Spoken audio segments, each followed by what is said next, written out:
Welcome back to the Boundary Corner podcast. Along with my partner, Brian Siegler, I'm Curtis Wilson. And we're back, Brian, on a Wednesday night. Yeah, we are back on a Wednesday. Curtis got some Gatorade, a little bit of food in him. Feel a little more up to speed tonight. We're getting there. I'm alive. I'm not dead.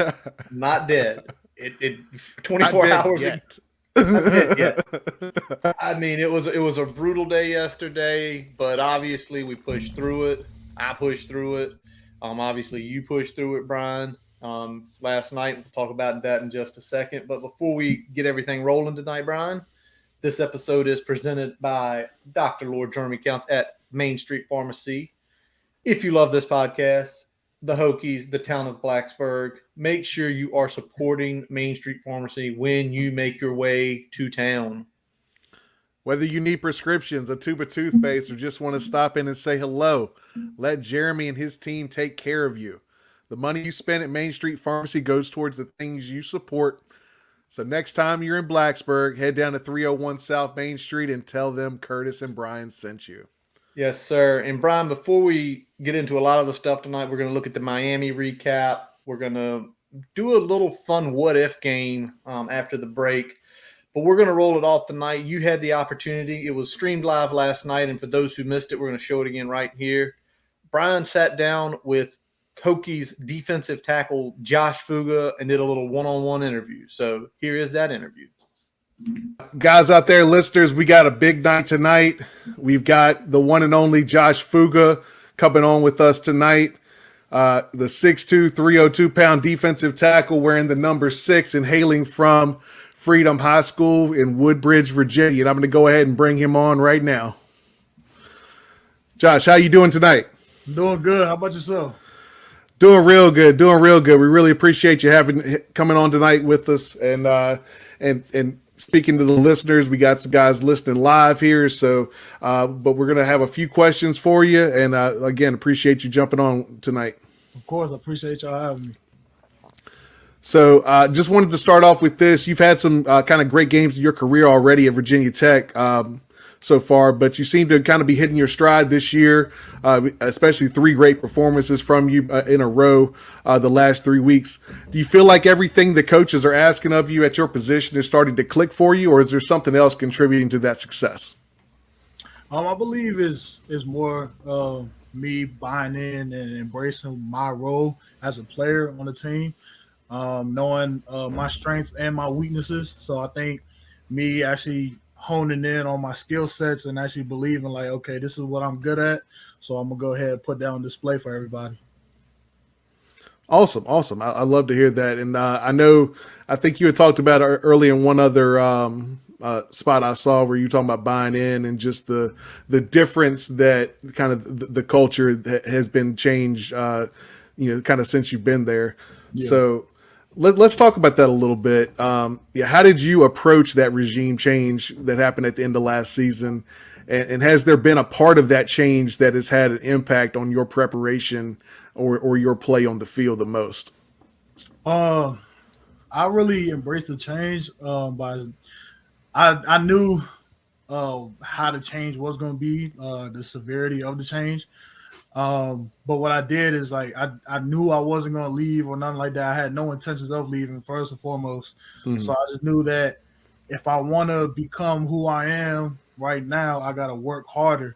So there's more weight room, more film study, all that. And the change that actually happened this year, I think is actually pretty good because one thing that this coaching staff bought into, their mindset was mainly competing in everything we do on and off the field. And I believe that with that change and that mindset that they instilled in us was pretty good. We really needed that as a team. It may not be showing it right now, but we are really competing on and off the field because what we do off the field correlates to what we do on the field. So, yeah. Yeah, so it sounds like you, as soon as you saw that coming, you kind of doubled down on your approach and to your preparation and stuff like that? Yes, sir. Awesome. And, speaking of that, you've been a rotational or starting player for the Hokies for 3 years now. What's been the biggest difference for you from a schematic perspective in Coach Pry and Coach Marv's system compared to your first 2 seasons in Justin Hamilton's defense? I think the schematically talking is allowing the front four to actually eat more. Like they're going to put us in position to make plays. Okay. So I say they're going to do their best to make sure that we're doing that we are here for this specific play, and it's up to us to actually execute that play and make the plays when it comes to us. We just got to stay in the framework and not do too much, and I believe that we're doing that, and I believe that's the change of everything from the other staff to this staff. Okay. So a little bit more controlled chaos? Yeah. Okay. I like that.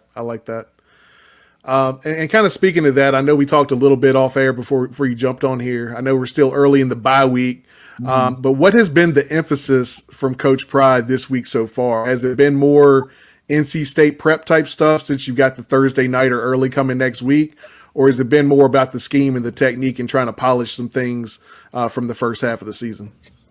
I believe like his message from what I've gotten is what can you do individually to better this team as a whole.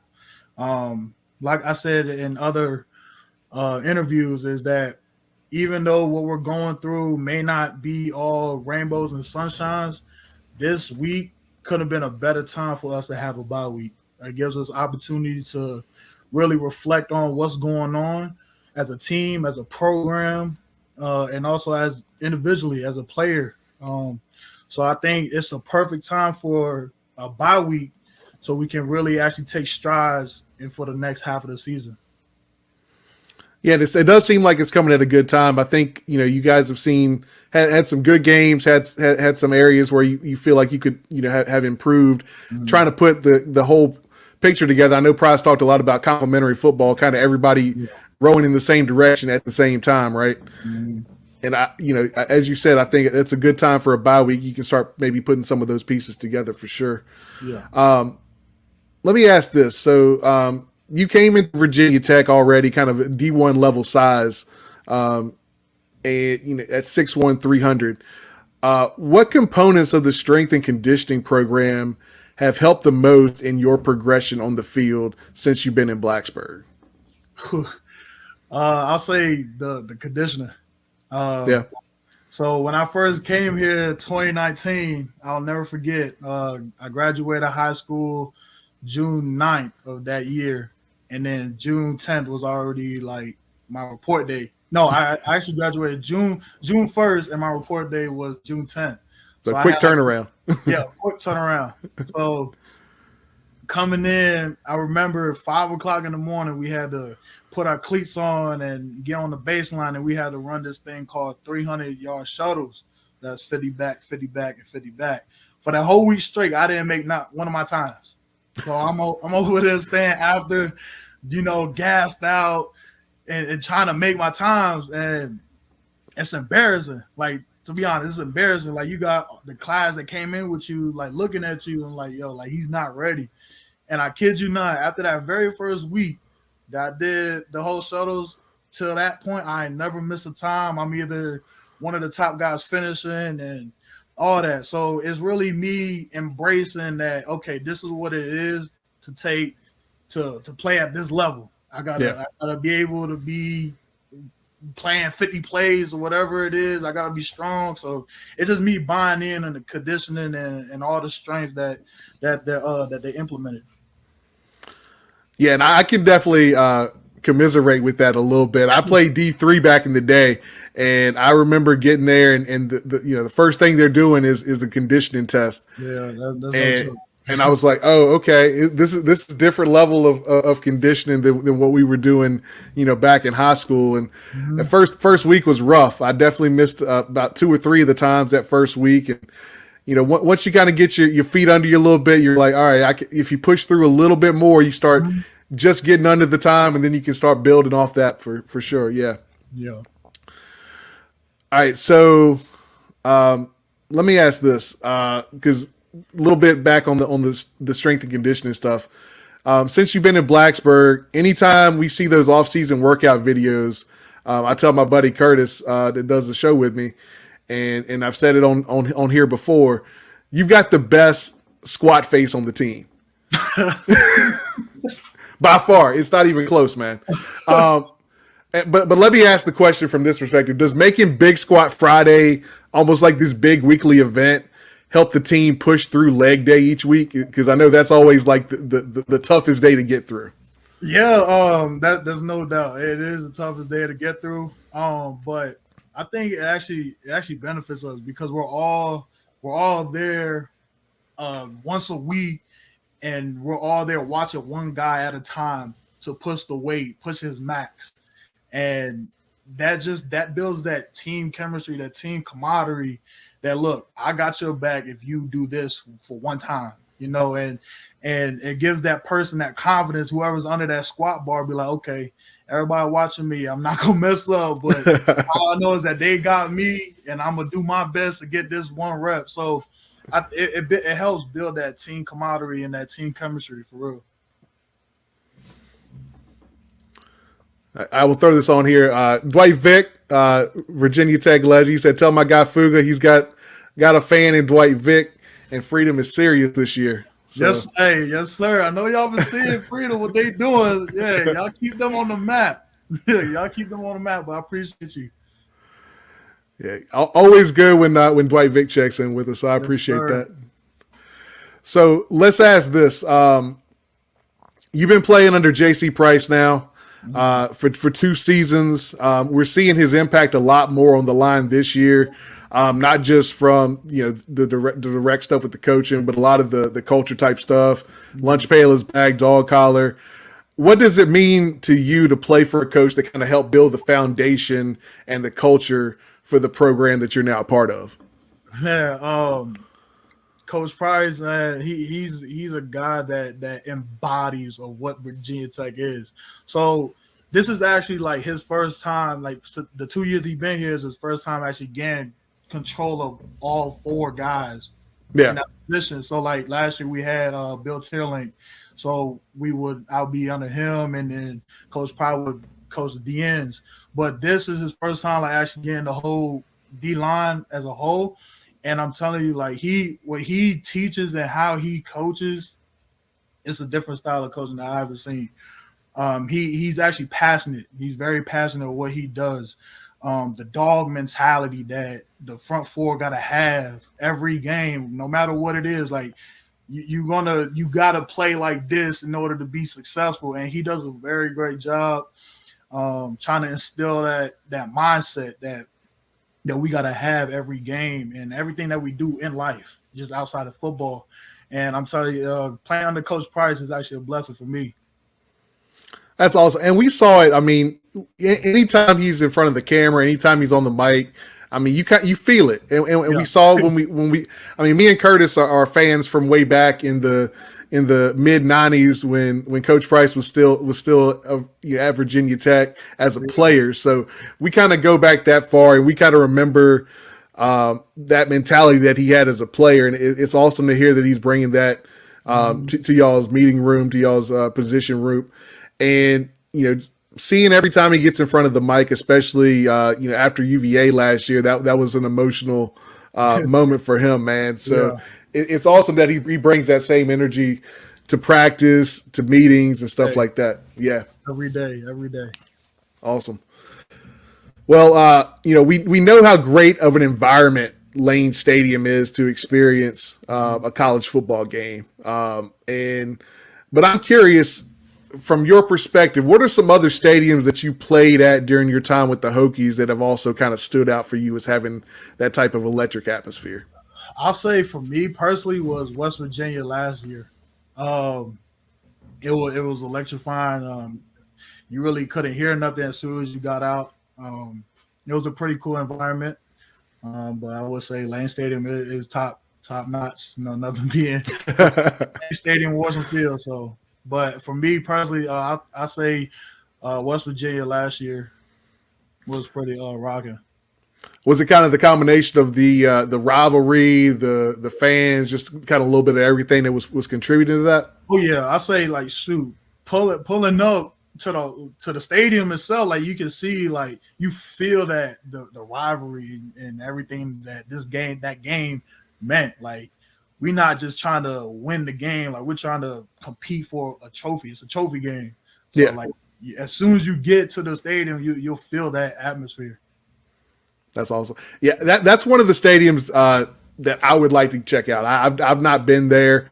You know, when I was coming to games earlier in my life, when I was a college student, Right. that was when West Virginia was known for some of that dirty stuff that people were talking about, like Oh you yeah. know, throwing batteries and all that stuff at games. So you know, some people tried to, as far as visiting fans, tried to stay away from that atmosphere. But you know, I've heard of late it's a lot more tame, but still pretty raucous in terms of the noise they make and the passion that they bring to the stadium. Right. So let's ask this. This is a little more fun question for you. In the D-line room, you got a lot of different personalities, a lot of different backgrounds. What's the big kind of off the clock like competition or thing that you guys do kind of as a group? Is it video games? Is it pick up hoops? You know, what kind of things do y'all do off the clock?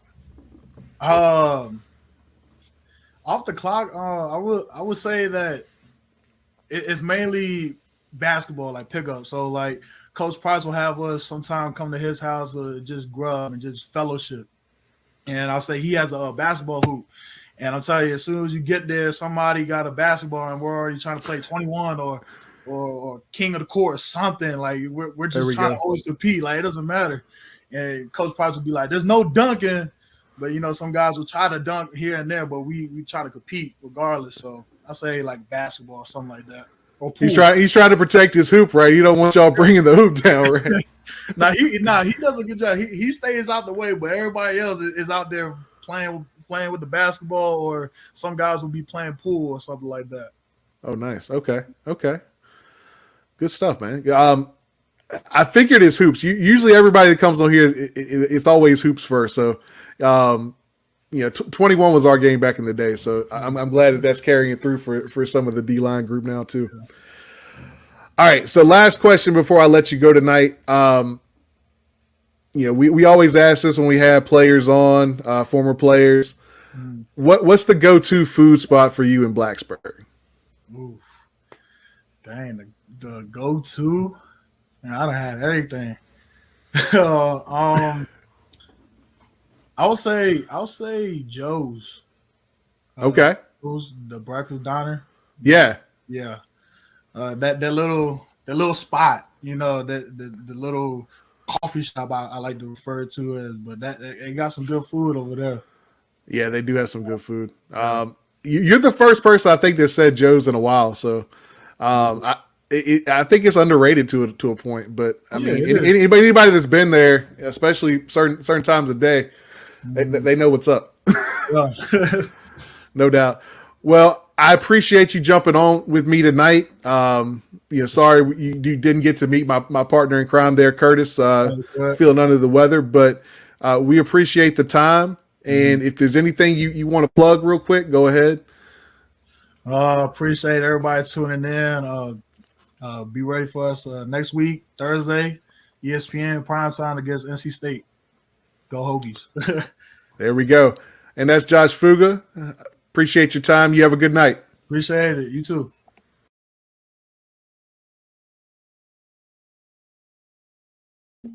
Well, we are now back.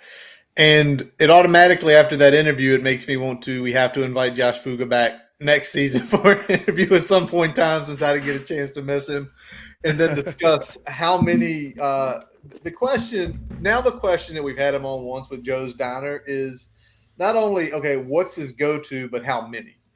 Because obviously, you know, Joe's Diner, huge breakfast, all that good stuff. Like, would it be like, you know, 3 small Joes, 3 big Joes?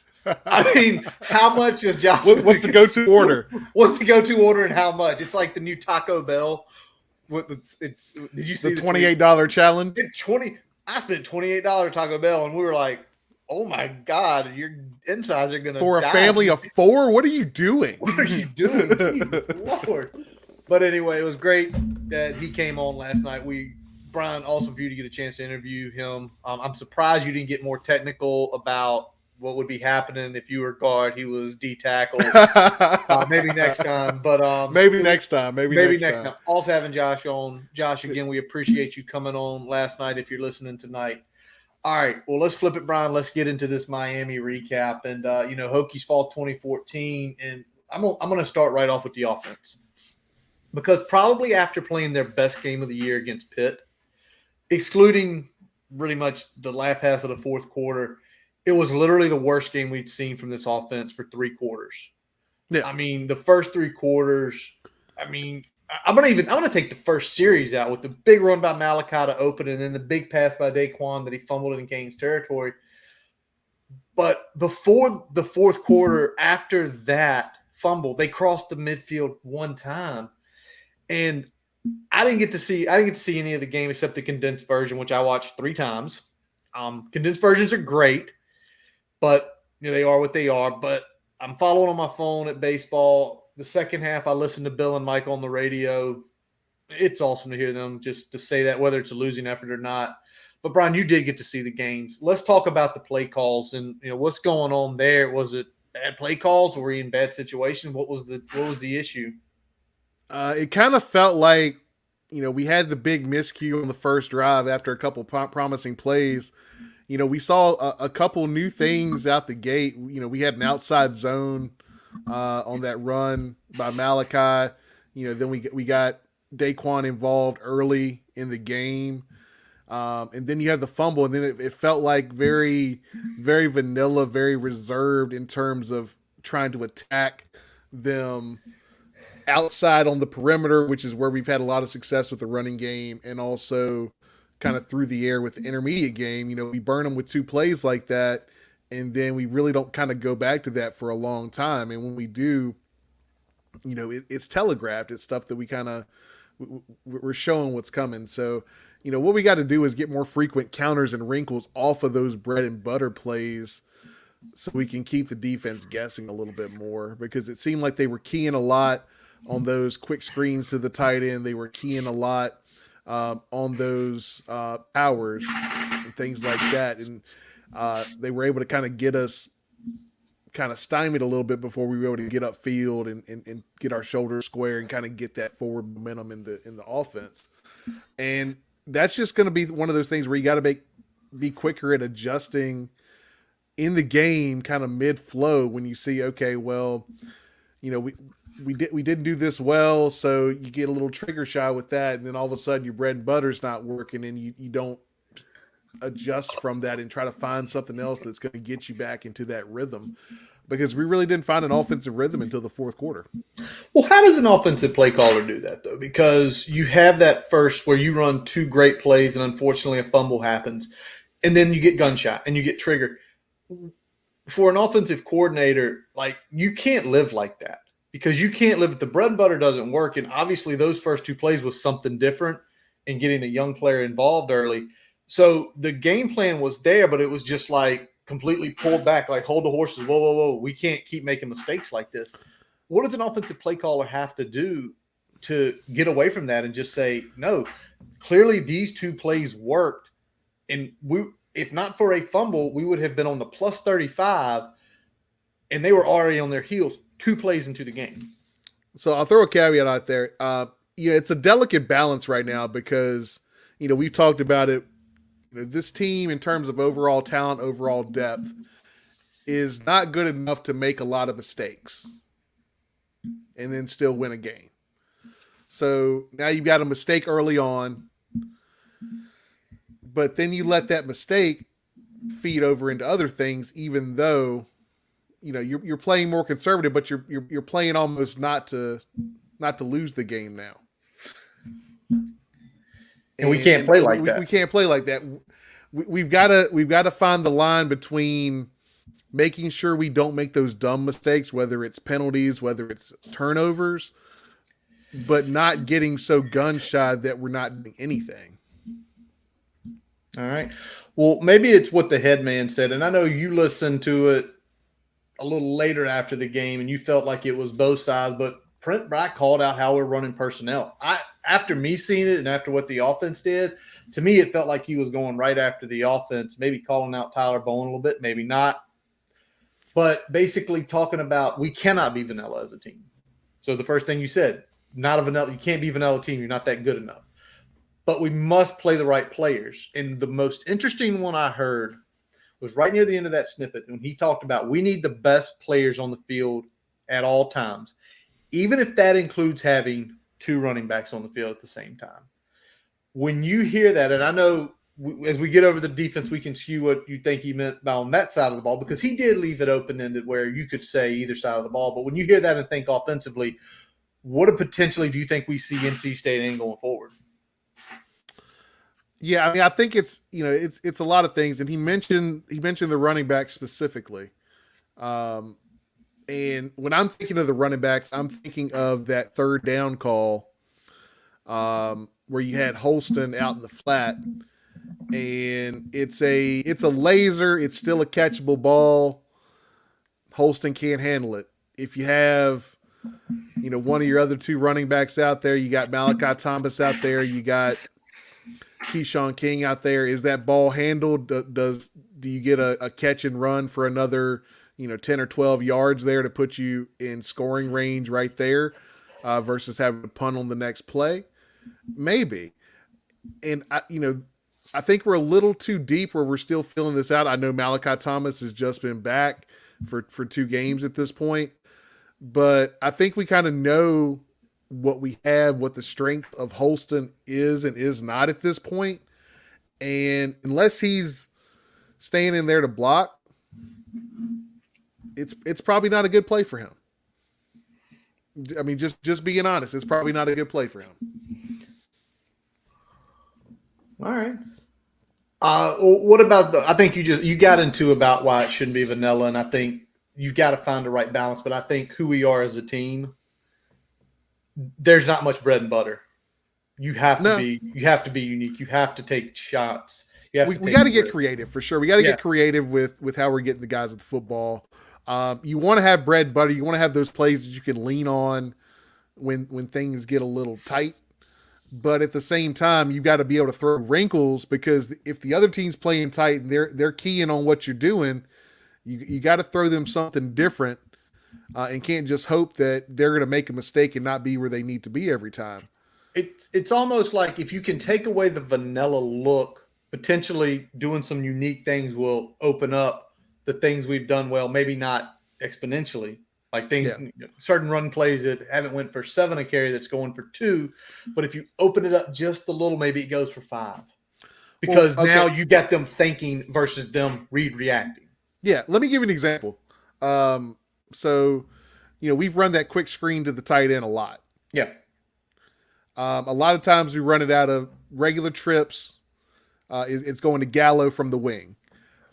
We saw a trips bunch with Daquan in there, where Lofton and Gallo widen out and get the blocks, and that one had that was the one that got the first down in the fourth quarter, where Daquan caught it, got about 8, and then fought for the last 2 to get the first down.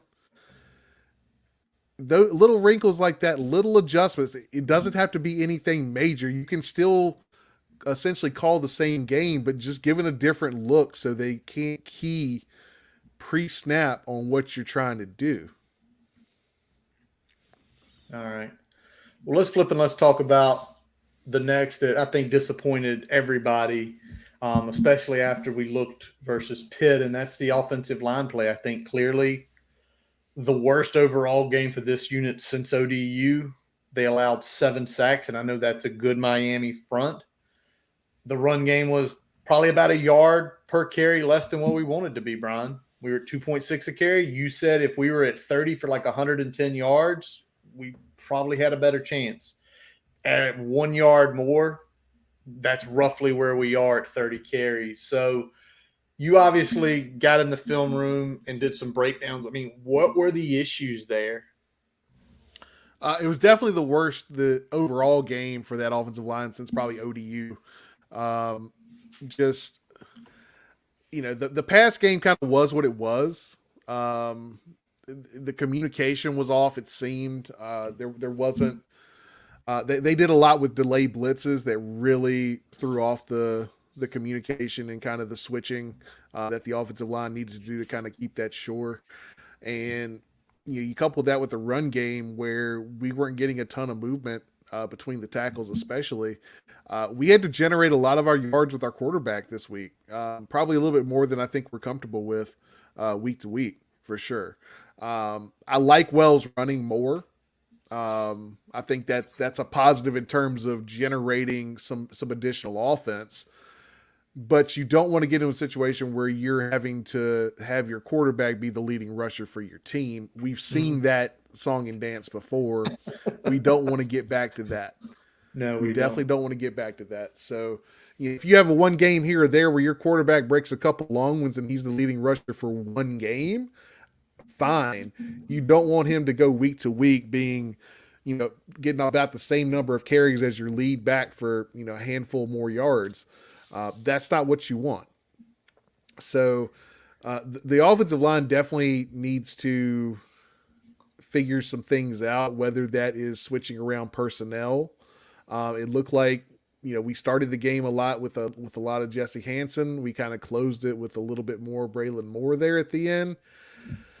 You'd like to see, and hopefully at some point we get to a situation where we're comfortable getting Xavier Chaplin on the field a lot more, and Parker Clements maybe off the field a lot more.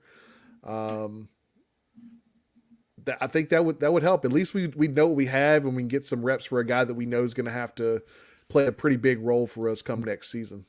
Absolutely a huge role. And you mentioned Grant Wells' legs. I mean, let's talk about what we saw Saturday on that. I mean, he proved he's not a statue. Now, is he Tyrod or any of those guys? No. But by proving that, you hear Pride talking post-game, it can be expanded. And when I hear that expanded, knowing this offense, knowing what you've explained to me, more read option elements, more RPO elements. And then it kind of goes back to what we talk about right personnel, saying if you're using a little bit of the RPO, you're losing a little bit of the read option along with his just scrambling ability. It's going to change defensive looks. It's going to probably make things easier for the line, and it's going to make some passes easier for him. Yeah, I mean, we've been running, some of the read option at this point. We've been running some of the RPO at this point. It hasn't been as heavy emphasis as I thought it was going to be before the season, but I think some of that is a lot of the other base stuff isn't as developed and as ready as they want it to be, so they're not throwing as many of these wrinkles out there. But I think we've gotten to a point now where we're getting stymied to a point where we got to try something different, something that's already kind of in the playbook that we can just kind of integrate a little bit deeper in the game plan week to week. And I think that's where the RPO and more zone comes into play. We saw a couple, quarterback. We saw a counter call. We saw. We've seen the draws all year on long plays, which a couple times Saturday actually made up significant yardage. Yeah, and that's fine. And I mean, he still isn't running at a point like even Saturday.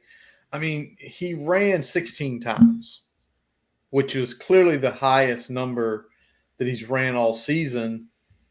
And like you said, I don't want him to have to do that all the time. I'd like him to be in the 8 to 10 range, just more effective with those design runs, or the ones that are coming off of reads or the RPO.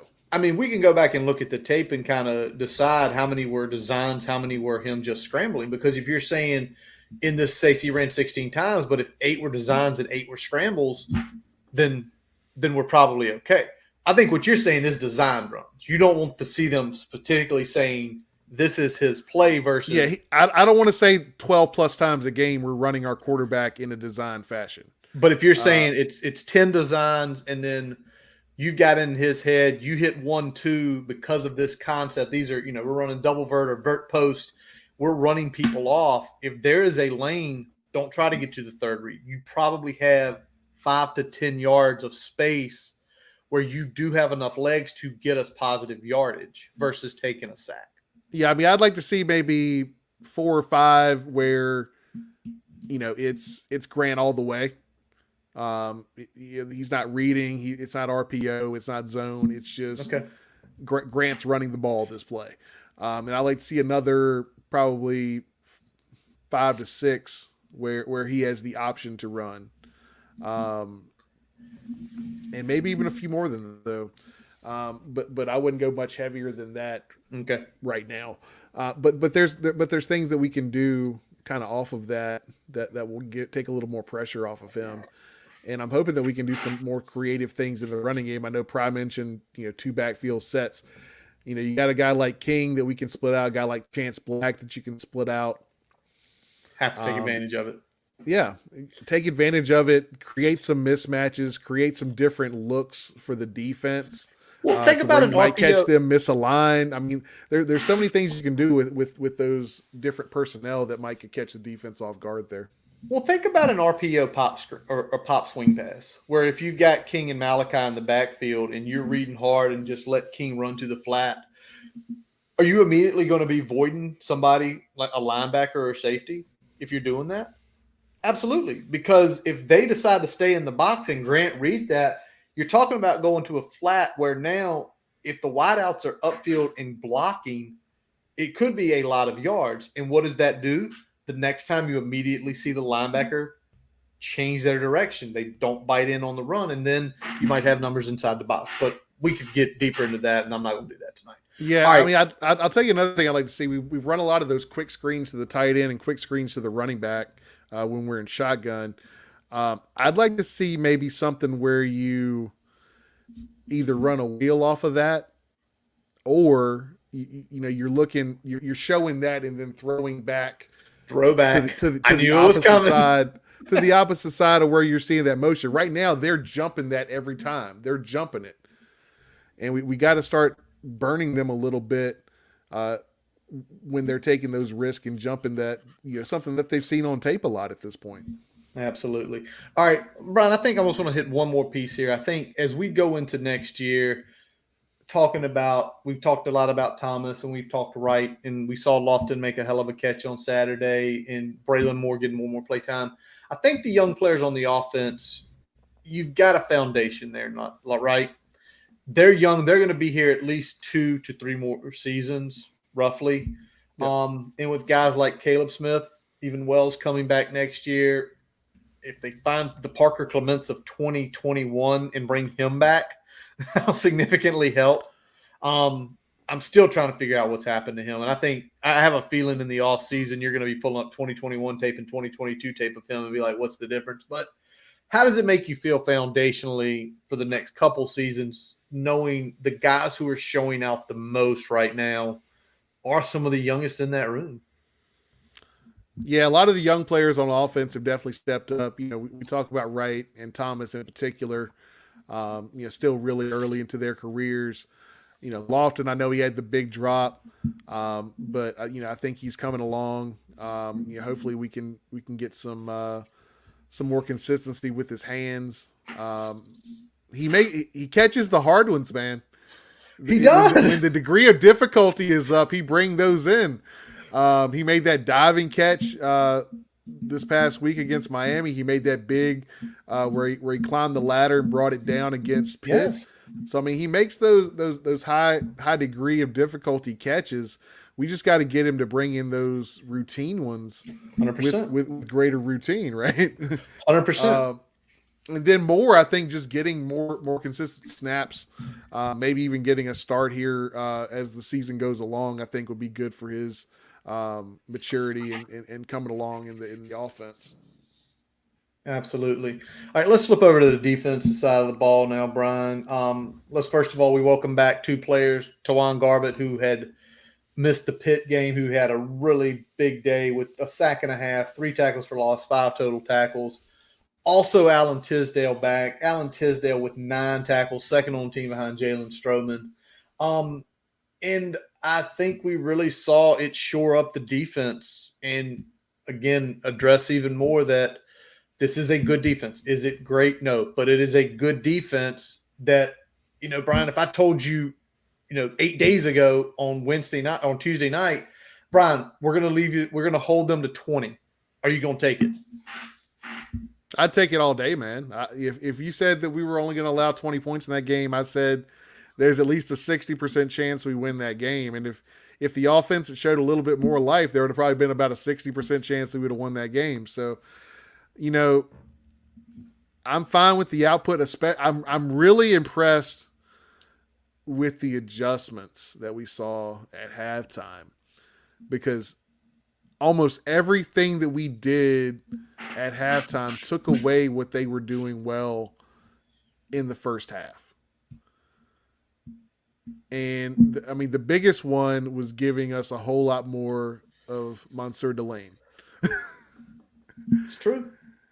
We got a whole lot more of we got a lot more Cam Johnson too, but we got a whole lot of the freshman cornerbacks got some run in the second half, and they showed out, and they showed out consistently. And in particular, Delane went up there and was, high pointing balls, getting some deflections. And he looked like the third-year player. He Yeah. looked like the third-year player on Saturday of the condensed and highlights I saw. He looked like I'll say this: player. he looked eerily like when we got Kendall Fuller on the field as a true freshman. Okay. Yeah. All right. Now, don't get me wrong. The defense have some errors in the first half, absolutely. But if somebody said, well, it would have been a blowout, should have been a blowout, Miami took the foot off the pedal. No, Miami could not run the ball. That's why they couldn't run the ball the whole game. The whole game they couldn't run it. Yeah. And you're talking about, think about this, Miami, they had 5 runs or more of 9 yards for 72 yards. Longest one was 15. The rest of the game, they had 35 on like 23. They were lower than us for those 23. And I think having Tisdale back was big on that. And I think having Garbutt back was big on that. When you looked at some of the tapes, how much better were the run fits, especially with Garbutt and Tisdale back? Definitely more consistent. There were still a couple that weren't quite what you want, but they didn't have a running back that could burn us. And when they had that, like Pry was talking about, a lot of the guys in the secondary were taking some better angles at helping clean that up. So you didn't see the big gains. And I know we spoke last week when we talked about Miami. They don't get to the second level and completely torch you like Pitt does. No. Pitt's very much, if you get them in the first 3 or 5 yards, they're not going to do very much. If you let them get past 5 and you haven't put a body on them, you're in fucking trouble. And Miami is not that at the running back position. No. And we saw it, and we were able to keep them in check. 100%. Now, pass defense, a little different story. I think it's showing every week how much we're missing Dorian Strong, and him not coming back this week. I'm wondering if he's back against NC State. And again, it sort of hurts the whole rotation. It's one reason Jalen Stroman had a ton of tackles. He was playing the free spot a lot. And Breon Murray is probably one of the most frustrating players right now, because there are times where you look at his tape and it's like he does everything perfect and it's great. And then there's some of those plays like on some of the Miami early drives where it's just that pass in the back of the end zone. Maybe he got picked or something, but it looked like he had almost given up on catching that wide out. Yeah. And maybe he got picked. When TV angles, you got to get all 22s where you can see on the back half, but it was like he almost gave up on that play. And if he gives up on that play, it's like, maybe that's why we saw in the second half of, listen, you can't give up on a play. Weird things happen in football. And I hope that's not the case. I just hope it was one of those weird things where he tripped or stumbled or got picked. But, I'll say this. So, I appreciate what Breon Murray brings to the table. He's got some decent skills, but I saw enough in Miami where he doesn't need to be the first guy out. Okay. Unless there's 2 or 3 corners out of that game for injuries, he doesn't need to be the first guy out. And we've talked about it before. We're comfortable with him as a guy where you can throw in for a series here or a series there to give a guy a blow that needs a blow. And as we're seeing having to lean on him for significant portions of a game, it's been a struggle. It's been very up and down, and that's against Miami. That's being kind. So I mean, it's difficult to watch. It's hard to say that about a guy that's a veteran that's done some good things for your team in his time here, but I'm going with the 2 freshmen before I want to see Breon Murray on the field again. All right. Something else that happened, Nasir Peoples gets ejected for targeting, and I think you texted me because I was there and I saw something pop up. I'm like, who was it? And you're like, Nasir. I was like, oh, man. And then you texted me a little later when I was listening to the radio, and you were like, this isn't hurting us as much as I thought it would. So I think Nasir's back this week. He'll clearly be the starter again, but who took over the strong safety role when that happened? We saw Stroman in there a lot. When we went nickel, we saw a lot of DJ Harvey. So okay. there wasn't a lot of drop off because of the mix of those 2 getting in there. Nice. DJ held up well. He made some plays out there, and then we saw Stroman that was out there doing a really good job. And obviously, Stroman in particular has played a lot of snaps in kind of a secondary role this year and on nickel packages. So seeing him getting a more consistent role for all 3 snaps there was good. He actually showed out very well. Yeah, we keep mentioning a lot of younger guys' names more and more and more and playing the best. Last piece, Brian, and I know you hate being right, but you said it last week, like if we keep them at 40%, we have a chance to win this game. They were at 47. 40% is roughly 1 less play. 1 or 2 less plays. If you think Van Dyke ran it late to get the 3rd down that kept them the ball, obviously numerous times during the game where they're close to scoring range, they get in scoring range, or if it's a stop, some of those 3rd and longs or 2nd and longs where they make it up. And now it kind of hinges. It's like, I know you hate being right, but does it frustrate you even more? You watched the whole game, and I'm sure after the game, you're down at the beach. I'm sure you went out to lunch, dinner, watched some games. Did you look at your phone and see that percentage and like, shit, 1 play? Yeah, I mean, and you pointed out that I'd say like 2 or 3 of the Tyler Van Dyke runs, if you take those away, it's a different game. Credit to him for being able to extend plays and make some good reads on some of those read options. Obviously, some points of those games, you're crashing hard, you're trying to make a play. He made the smart move and pulled it and was able to run for a first down on a couple of those. And that's kind of the difference in the game, I think. They were getting a couple more plays here or there, and we just weren't making the plays that were there, especially on offense sometimes. So that's just how it goes. I think this team is still learning how to win and how to make those winning plays in situations where a play can kind of go either direction. And we're just not making enough of them yet. Absolutely. So again, we'll close that chapter as we go into the bye week. Hokies fall. We got Bryant Cobbs here. I feel like Holston and Murray are in the same position. We appreciate their loyalty and dedication, but the young Bulls need to get more snaps, and I think that's probably what we're going to see. And we're seeing the head coach mention it more and more. Let's go into some news and notes, Brian. I got catfish last week. You ever read a tweet that looks real and it looks like a real source? Brian Harsin was not fired last week from Auburn. I don't know how much longer they're going to keep him, though, because he lost again. But I didn't find out till like Saturday, and I'm like sitting there like, Brian Harsin, I'm like, didn't he get fired? Like, oh, son of a bitch, I got catfish. Got me again. But eventually he's going to get fired. So I'll make up that. Brian, I know you were at the beach. You were doing a lot of things, but let me tell you something. Saturday, that's one of those days for college football that even though the Hokies lost, and it sucks, but maybe as you get older, it's easier, and we're slowly approaching 40. Maybe that's why it makes it easier for us. The afternoon and the night slate of games, man. I mean, 3 unbelievable games. Yeah. I mean, it was fun all day, man. It was fun all day. We had, we started the day with our Hokies, had some big matchups in the afternoon, had a good evening slate.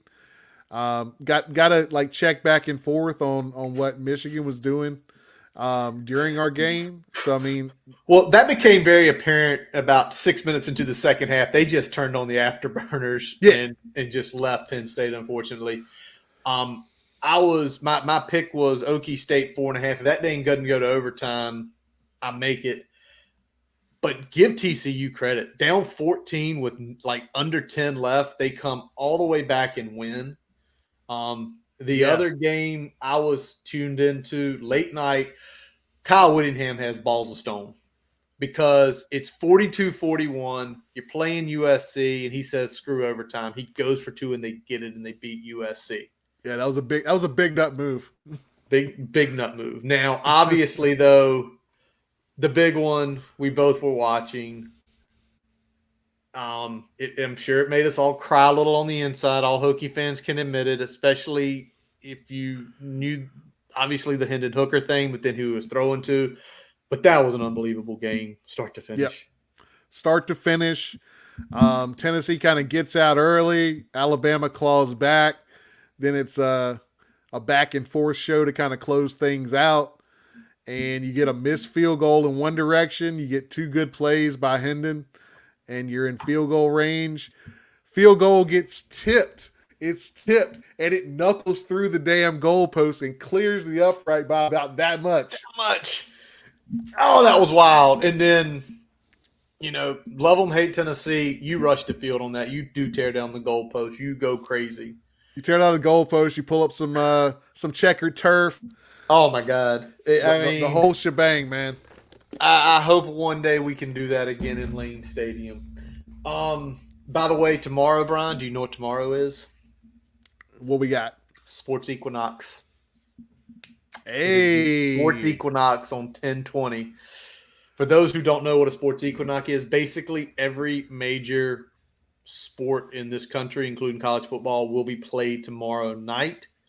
Baseball playoffs, NFL, college football, hockey, and NBA. And it's one of those you should take off from work, but we can't because we've already taken too many days off this year for other things. But it's awesome when it happens. It really is, because you can't get away from it. And it's one of those where I'm not watching a show tonight. I'm watching some sort of sport.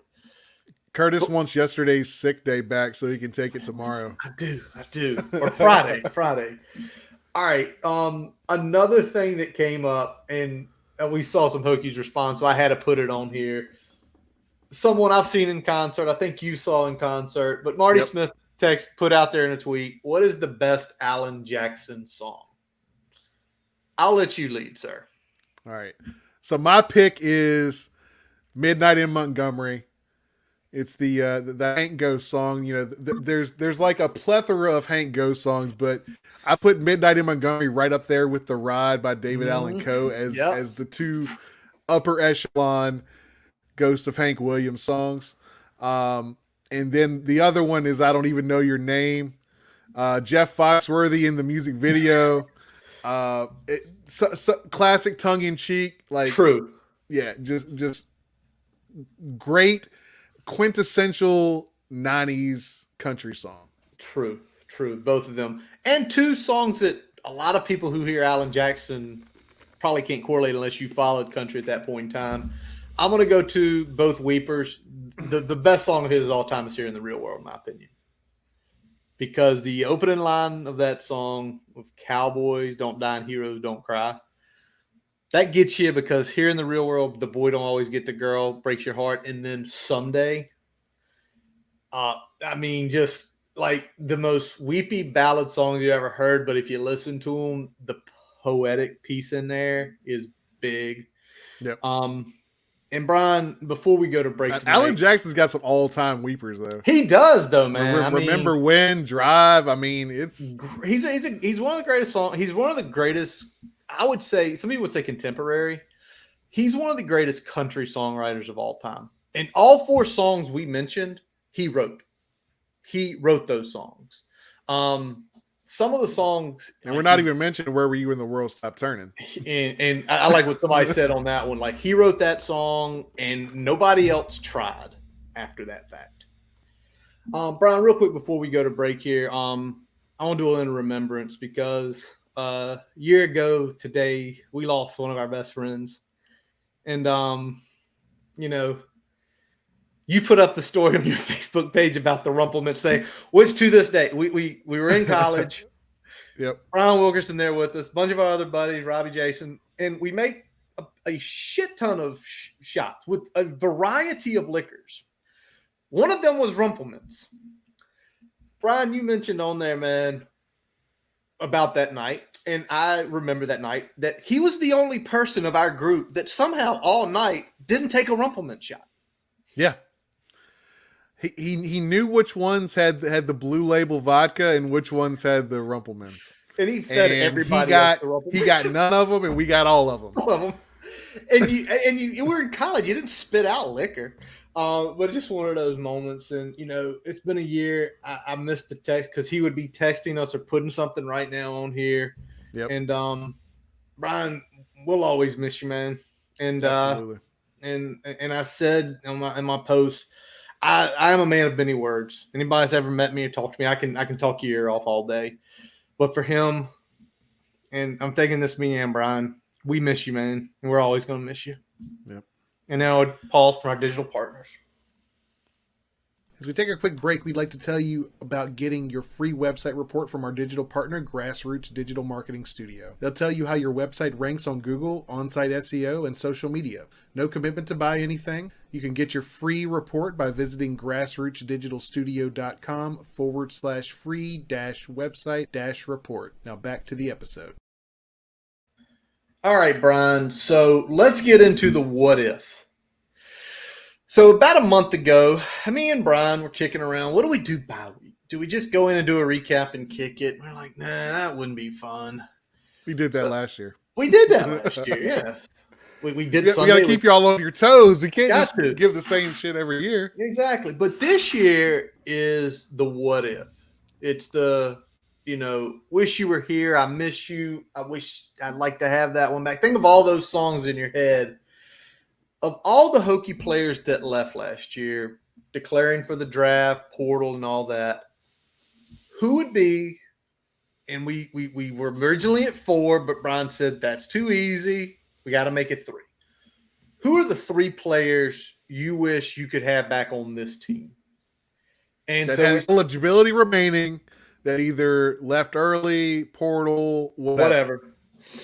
So we start going through the list, and we've got our list here. And what we're going to do is go through all the players, and then we're going to go through our 3, because our 3 do not match per se. And then we're going to talk about what we think we'd be at. Now, let's start here, Brian. One guy, maybe kind of unsung guy, Pay Daily. Yep. I'll let you give his pros, and I'll give some of his cons, and we'll go why he's not back, essentially. On us. Yeah, I mean, the pros of him coming back for us this year, he could have given us more flexibility at safety or Sam linebacker, and he would have provided some additional leadership on the defense as another veteran on that back end. And sort of the cons with it is he was a solid but not a spectacular player, a good player, and sometimes a little bit inconsistent with his technique. And I think as we were discussing this when we were talking Tay, I think the back end is just good enough. I think the back end is good enough where it is. And, the only thing you could say is, could you save a red shirt? And I think we're now to the point where saving a red shirt, we're not seeing that work out because some of the guys who are playing are better. Yep, absolutely. All right. Next guy on our list, guy we had on this show, is Jordan Williams. Now, the pros for Jordan, I mean, he was one of those we thought about long and hard. Maybe he shouldn't be as high, but we just did it in an order because his body type and his play style fits what we're doing on the defensive side of the ball without a shadow of a doubt. Gives that line even more leadership. And then Brian made the point. He creates some winning matchups because of what we're asking him to do. There would be times where Garbett wouldn't be getting that guard hand in his face as he goes around the end. Yep. They would have to come inside and focus on Jordan a little bit more. It's another guy you got to account for heavily. It gives you a veteran 4-man rotation. There's just there's a lot of things that would benefit there. Now the con of him coming back, I think he had kind of already maximized his draft stock, which we took into account because we have to, because that's their guy, that's their money. Yeah, and I think in terms of snaps, it would have been fewer snaps for Wilfred Panay to grow into the position. And if you're thinking long term, that's probably better for us in a year like this year where it is throwing a guy like Jordan back in there making a big difference in the win-loss column. Who's to say? Absolutely. So with Jordan, and obviously we've seen having Fuga on, seeing Kendricks and Panay and Pollard, we've played good. Could he be beneficial? Yeah, absolutely. Yep. All right, next one, and this was one of the tough ones. It was Jermaine Waller. I mean, I love Strong to death, but Waller is a better corner than him. Yeah. I mean, it's not light years better, especially we haven't really seen him not banged up since 2019. True. But he would have been an immediate number one corner on the team. He'd be back in a system that better fits his skill set. When we think about when he had his best year, it was 2019. True. When he was playing kind of more of a similar style to what we're playing now.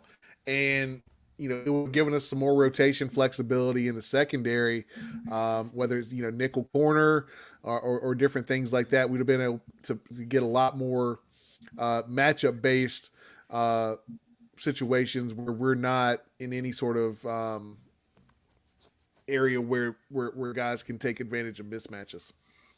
Absolutely. And now sort of the cons, similar to Jordan Williams, he'd already maximized his draft stock. I think where he was is where he was. But for him, it was the injury history too. Because if you think about that, he essentially retired from the Lions due to an injury.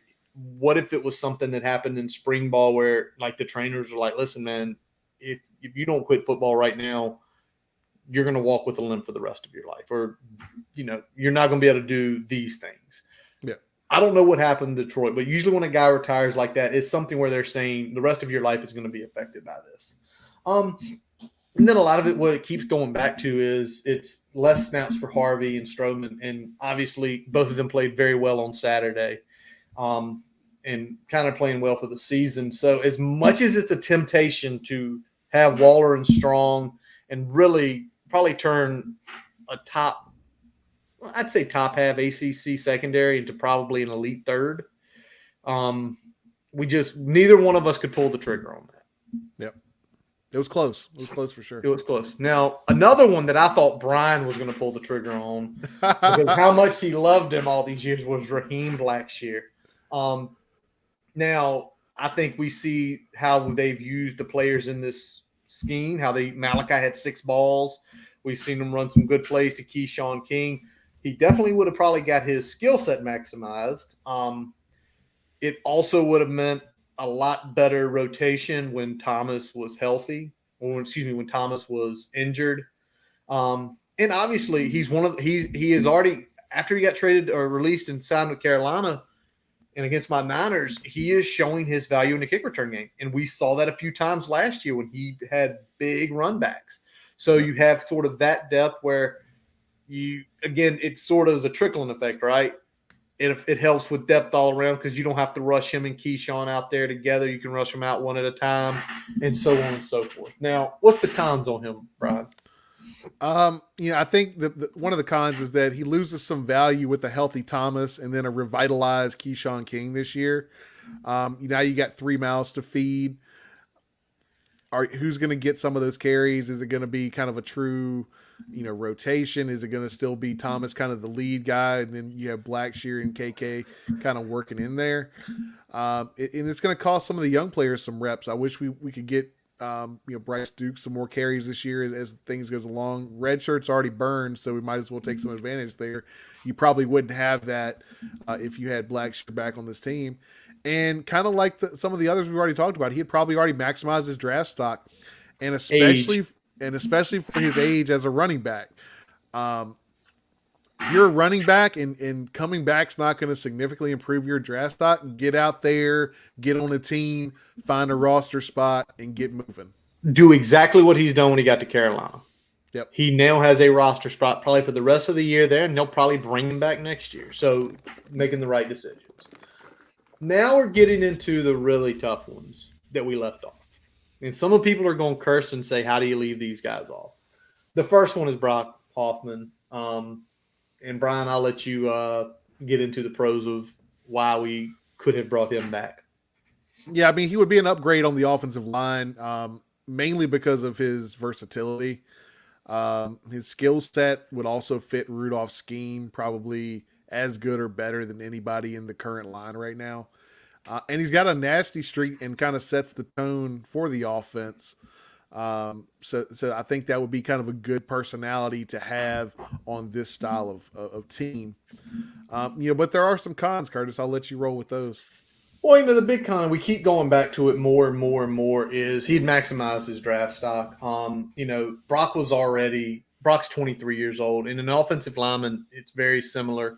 You start getting up there in years, Brian, you played for years, you hit a wall, it's over. Now you have freaks like Kelsey and Trent Williams who somehow can play 15 years, they don't lose a step. But most of the time it's 5-6 years and the guy's done because of the toll and the punishment it takes on the body. So he had maximized his draft stock. He had to take it. And now, he's made Cleveland's roster. Great for him. The personal fouls and penalties is something we've tried to clean up. And a couple of those games, if Brock was still on the offensive line, I'm wondering if we would have been closer to 200 yards of total penalty yards. We were like the least penalized team in Power 5 last year, and half of those were Brock Hoffman. Exactly. and probably the other point is it's not a significant upgrade at center. And we do say specifically center because of, obviously, y'all don't hear names being called. You're going to figure out the rest. But Johnny's played well this year. Came in and asked what to do good, and he's done well. And it's tough to leave an offensive lineman off because of the struggles we have. But I think as you get into it, you guys are going to see why. Now, this was the biggie. This was the one we literally last Friday were on the phone for probably an hour and 20 minutes.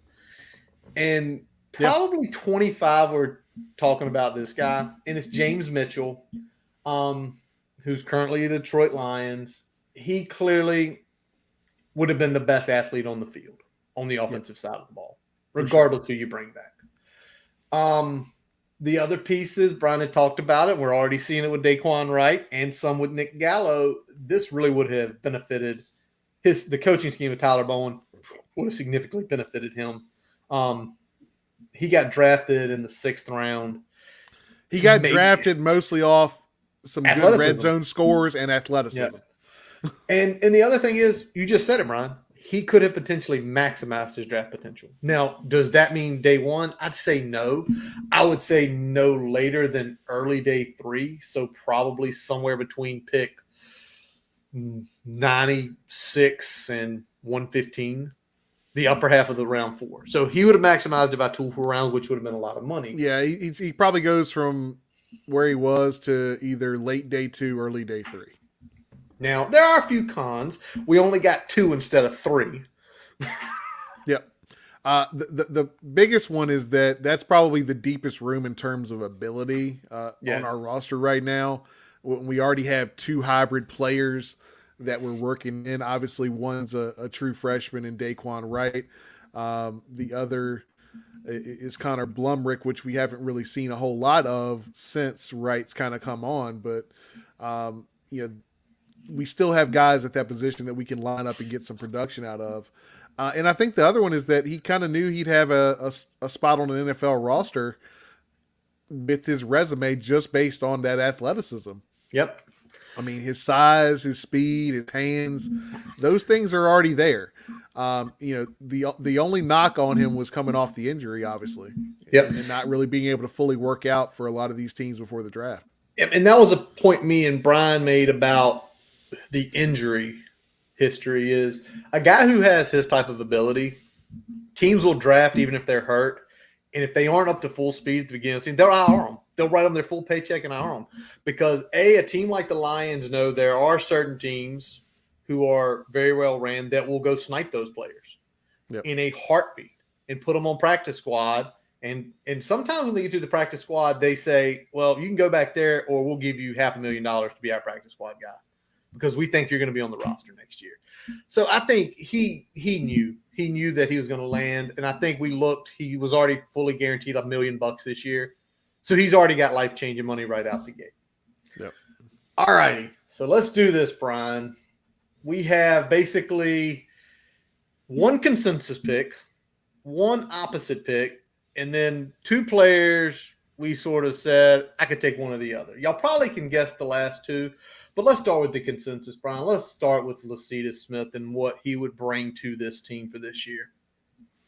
Yeah, I mean, the big thing is an immediate upgrade on the offensive line. I think with his versatility, he could be a starting left guard or left tackle. That would move Silas back over to right. That would really shore up a lot of some of the problems that we've seen on the offensive line. Provide veteran leadership from a proven talent. So we've got some leaders out there on this line, but Silas has been in and out of the lineup and up and down the depth chart his entire career. Johnny wasn't a starter last year. This would be a guy that was a 3-year starter that immediately guys could respond to, could lean on, things of that nature. He would likely adapt better to the scheme and the adjustments that were needed and could help the others with that communication and things that were needed to kind of get everybody on the same page. So that's going to lift the running game as a whole. And it would help in the passing game as well with some of those protection calls and some of the communication that's needed for those switches. And you mentioned, Brian, how everything would benefit the run game as a whole if he came back, and I think that's 100%. Regardless what they did with him, regardless if you say, hey, we're going to keep Silas we're going to move Silas to left tackle. He's going to play left tackle and Lecitus at guard. Well, with some of those inside powers, Brian, I'm sure there are times you see it and you just think, God, if Lecitus was starting, that hole would have opened immediately. Kind of what you're seeing from Braylon Moore. And him being that consensus pick says a lot because he went in the 5th round. He could have went a lot earlier. It shows you sometimes guards slip. But I think the leadership, I think having him, like him and Silas both being there and having that voice, it just gives you so many options. Yep. And it's tough not to say if that guy's not on the team just by himself, the team's not better win-loss wise today. Yep. Absolutely. So write that down, Brian and Curtis. We both wish Lecitus Smith and what if he was back. Now let's go into our opposites because this is where we split. I'll let you lead, sir. So, I mean, I'm an offensive line guy, so what do you think I'm going to do? I've got Luke Tenuta coming back to play left tackle for us. You know how we said Lecitus Smith could play left guard or left tackle? In my scenario, he's playing guard. Because we got Luke Tenuta coming back to play left tackle. We're sliding Silas over to right either way. Yep. And it's the trickle-down benefits. Now you got a solid left side. You've got Silas on the right, not having to have quite as many responsibilities in terms of protecting the quarterback's blind side. Provides depth in case of injuries. Now you got Parker coming off your bench as the sub guy instead of having to be relied on every snap. And it's an upgrade in the run blocking, and it's more consistent pass pro as a unit. I know that Tenuta sometimes had, little lazy sets that he'd get beat on, but he's a lot more consistent, I think, overall than what we've seen this year from both tackles. So he would definitely have lifted that unit as a whole. And it could benefit Parker's development, kind of sitting back another season watching these guys work and kind of working in when he had the opportunity versus having to kind of be thrown to the wolves a little bit this year and seeing how he struggled in this new system. I think getting a little bit more watch time, a little bit more extra rep time instead of having to, go out there and show it could have benefited him this year. All right. And I went completely opposite side of the ball. And to me, you got to bring Amari Barno back. I mean, the guy would immediately be the most dynamic athlete on the field. And I think with him coming back as the opposite edge rusher with Garbett, you'd have a dynamic duo there, right? You'd have Yep. Garbett, who's had a good season. You'd have Barno, who not many left tackles could get their hands on. I think it would move that room and the defense from middle of the ACC, kind of top 40 country, probably to near the top of the ACC, probably top 20, top 15 in the country, having that sort of pass rush presence. But the other big piece is if he comes back, it allows McCray and Nelson to develop without being asked to do too much. And we are asking them a lot to do. We are. We're asking them to do a lot this year. They've done well in spots. They've had some struggles in spots. So for me, as bad as the offense has struggled, yes, it's 117th. Yes, we're struggling all over the place. What's good make great, because I've seen a top 15 defense, even with a 100 ranked offense, win 10 games, and I still think that can happen. Now, Brian, Talk about us or Iowa? I mean, Iowa too. I mean, Jeezy. But here's the thing, Brian, and I want to make a counterpoint to Luke Tenuta. I think bringing Lecitus back, and I think if he wasn't my one, if I didn't have a Lecitus, Tenuta or Hoffman or one of those guys could have came back. But I think having Lecitus back, it automatically, because if you feel like it goes back schematics, right? Well, if you play him at left tackle, you still start Hansen at guard, and you can let Salas and them battle. And to your point, if Parker's not clicking, because Salas playing left for the first time, yes, he's had his moments, but he's also done a decent job. You know, I could see Lecitus doing that and having Hansen and still letting Moore. Remember that. Your boy Moore, a little more. If Lecitus and Luke come back, he is not getting the run showing what he can do, solidifying himself for next year. That's a good point, but at the same time, we've got a couple of running backs that have shown the ability of Thomas to make good plays into great plays and King to be explosive and hit the home run. If we give them a little bit more space to operate, this running game could be pretty dynamic. So if you add in two other players to shore up the weaker areas of the offensive line, the trickle down to me is much more important than what Barno can bring on the other side. Because I think, McCray has a similar skill set, not quite as dynamic, not quite as, the combination of size and speed of Barno, but he's got a similar skill set. He's pretty long and pretty fast. I think what we can do on the offensive side will benefit us more. All right. And see, I'm the exact opposite, because I think if looking at the games we've lost, you talked about Van Dyke. There are times we couldn't get him off his spot. I think Barno would have got him off his spot. I think Barno would have gotten, even though I see Carolina still as a loss, I think Barno would have gotten Drake May off his spot. I think Barno would have helped significantly with the run defense against West Virginia. And as much as I want to put on the offense, the defense did break late. And could you imagine having that one extra dynamic player on the field for 20 extra plays and where it takes the total? But we'll stop there. There's our counterpoints. Brian's taking the second offensive lineman, Luke Tenuta. I'm taking Amari Barno at the edge.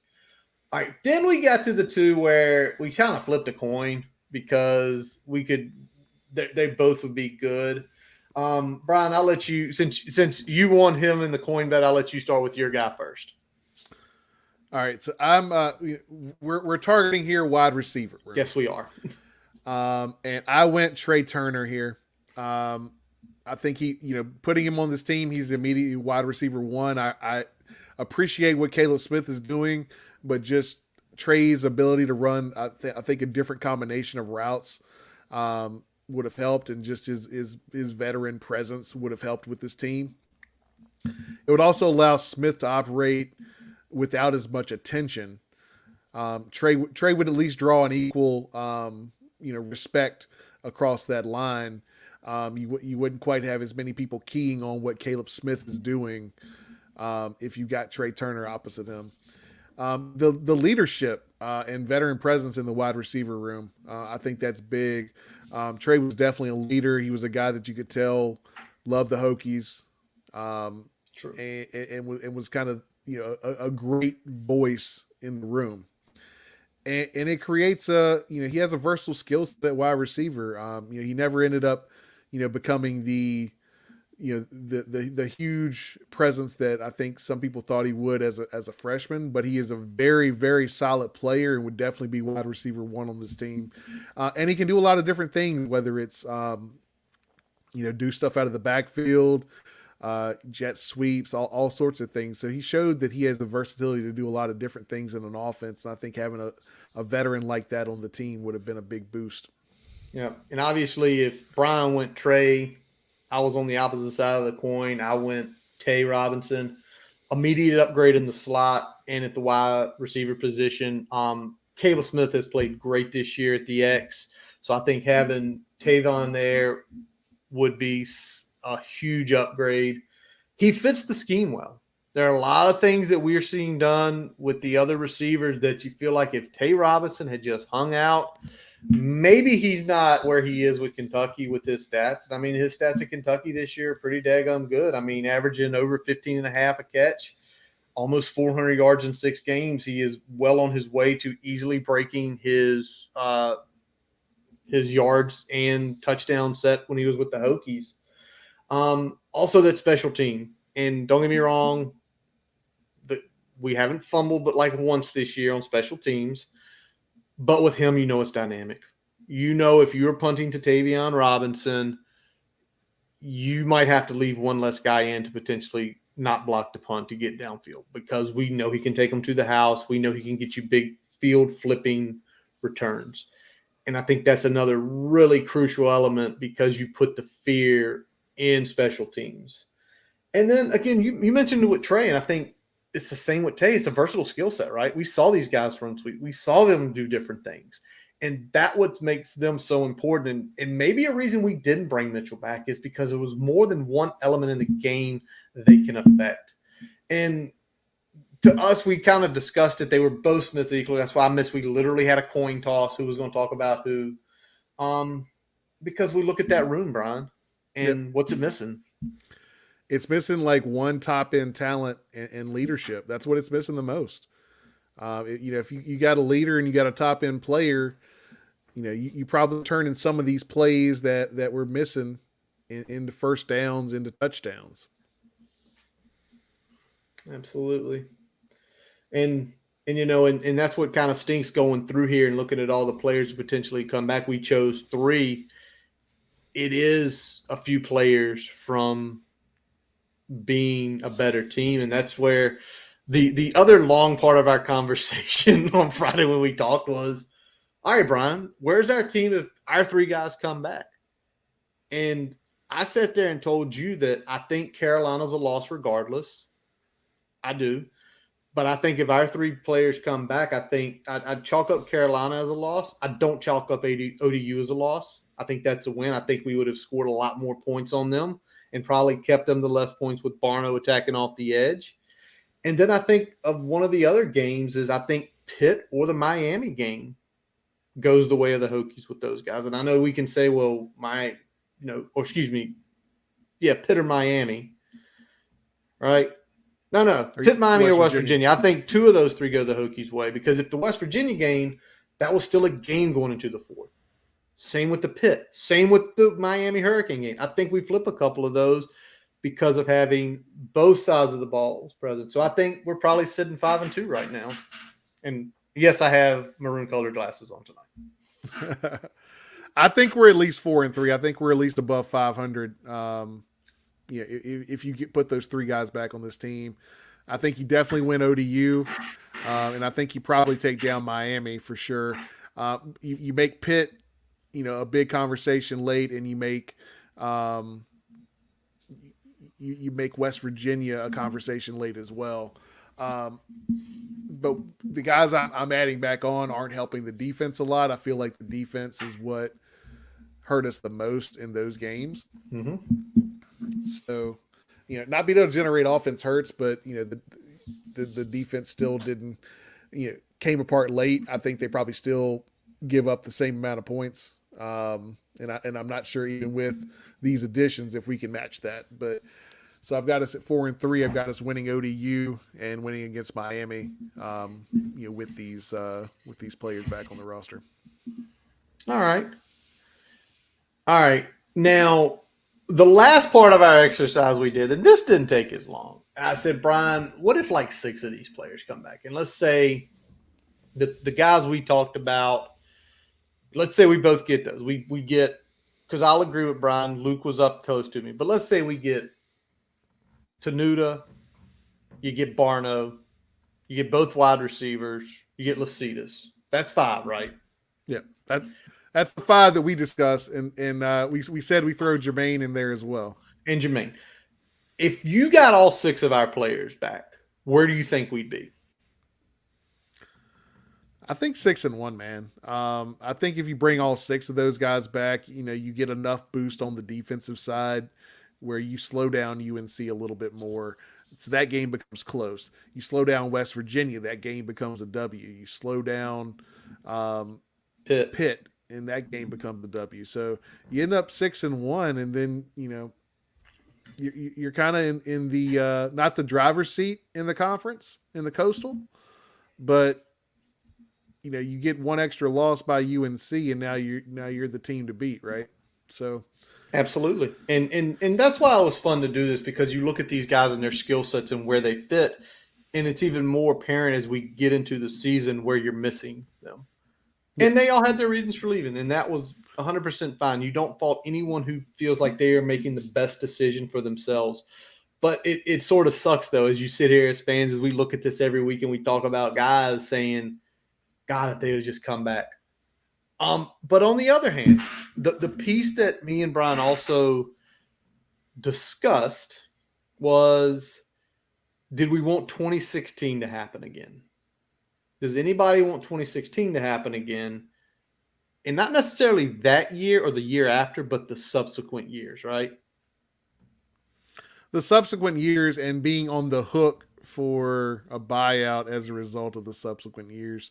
I think right now we know whatever we get, it's being built by Brent Pry and his staff. Yep. Whatever the results are, good or bad, going forward after this year, Brent Pry's got his hands on it. He's got his hands on it. And if year 3 comes and we're 6-6, I think we're going to look at that through a different light, right? Yeah. Than we would have like we did in 2018.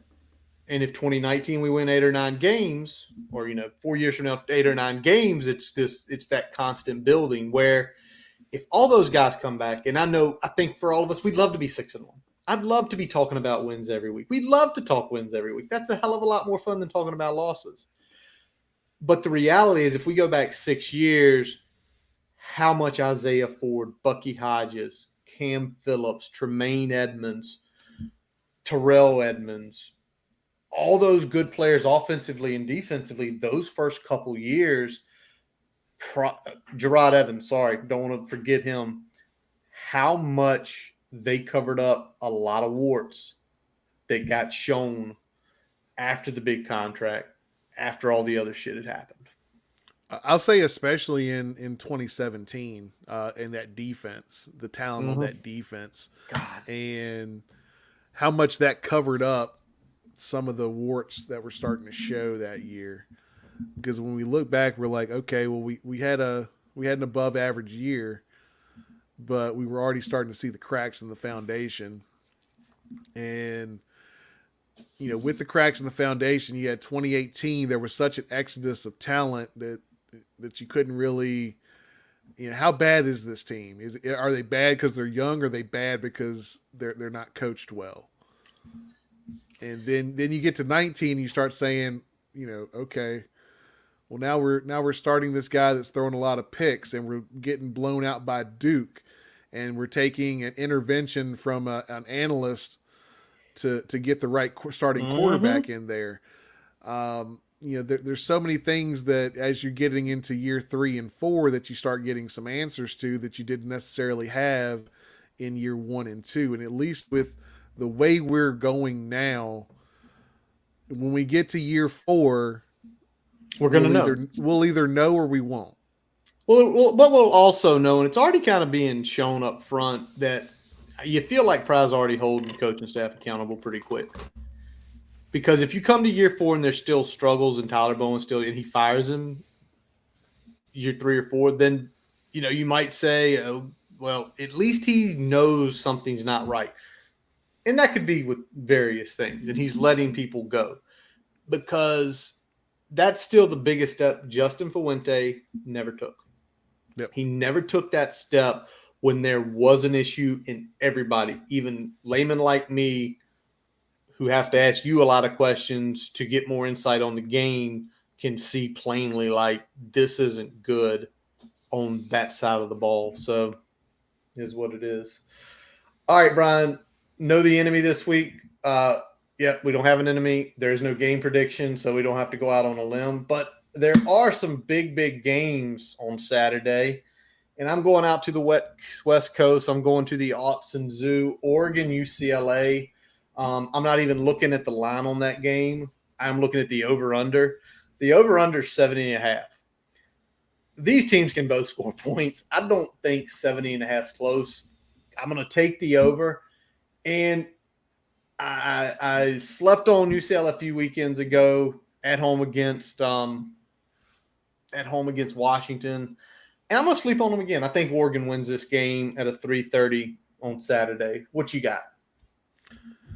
On my big screen, I'm going to have Okie State, Texas. Texas is a 6.5 point favorite here. Road favorite. Over under is 61.5. I'm going to take the over here. Both of these teams have been scoring some pretty big numbers, putting up some pretty round numbers here lately. And I'm going to actually take Okie State in the points here. I'm not sure if they win it outright, but that thing's going to come down to the wire. And I think Okie State is feeling a little bit of need for some revenge, I think, after what went down last week. After blowing that 14-point lead.